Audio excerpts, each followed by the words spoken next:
This is a book about corporate crisis management.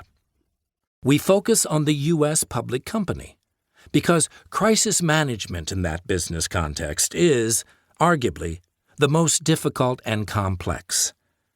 It is also what we know best. In writing this book, we draw upon our collective nearly 3/4 of a century experience in advising managements and boards of public companies in crisis. There are many books about crisis management. This may be the only one co-authored by a lawyer and a communication consultant. While you may be able to tell which one of us had the pen on which chapters, we have collaborated fully on all content. This book is also different from the others in the following ways. Most other books are narrowly focused on communications during the pendency of a crisis, often with a particular focus on shareholders. We believe a broader focus is required for successful crisis management. Certainly, communications is a critical element of effective crisis management, and our chapter about communications is the longest in the book. Nevertheless, as you can tell from the title, we think that anyone in a position of leading a crisis management team needs to adopt a broader perspective and fully embrace the need for a multidisciplinary approach.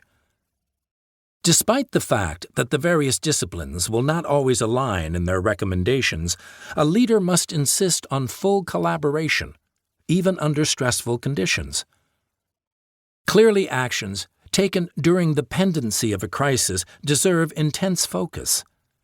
Nevertheless, as you can tell from the subtitle of the book, we believe that effective crisis management involves robust pre-crisis preparedness and thoughtful post-crisis introspection. We are also deeply attuned to the fiduciary duties that directors and officers owe to the shareholders.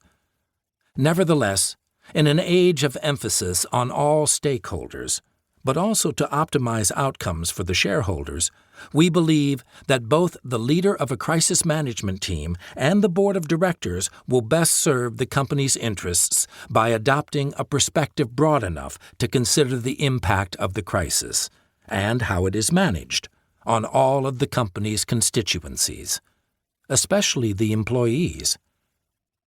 We emphasize the decision-making elements of crisis management, how to get the best inputs, where within the organization the decisions should be made, the need to be flexible, and, on occasion, reverse course from prior decisions. We discuss managing crises that simultaneously affect multiple businesses in a single industry or that spill over from one company to another. While misery loves company, having that company can complicate the task. Finally, we are not presenting a handful of in-depth case studies, as is typical in many crisis management books. We are eschewing the case study approach for a variety of reasons. First and foremost, we have learned from experience that each crisis is sui generis. Put another way, if you've seen one crisis, you've seen one crisis. So to our minds, a detailed description of only 4 or 6 crises doesn't capture all of the critical elements of crisis management.